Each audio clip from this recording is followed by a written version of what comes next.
अस्सलाम वालेकुम व्यूअर्स, उम्मीद करता हूँ आप सब दोस्त खैरियत से होंगे। फिर लोबिया ने फल लेना शुरू कर दिए। ये फली भी बना रहा है, ये देखें, ये फली है, ये देखें।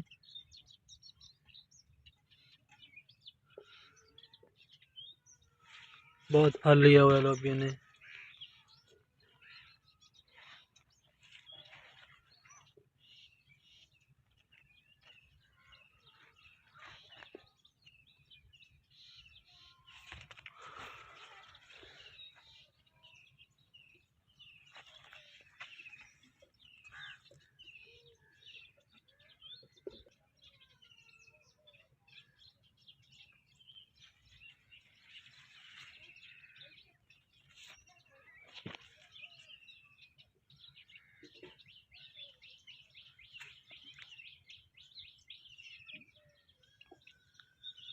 ये देखें, 4 फलियाँ निकाली हुई हैं इसमें, 7 और भी निकाल रहा है।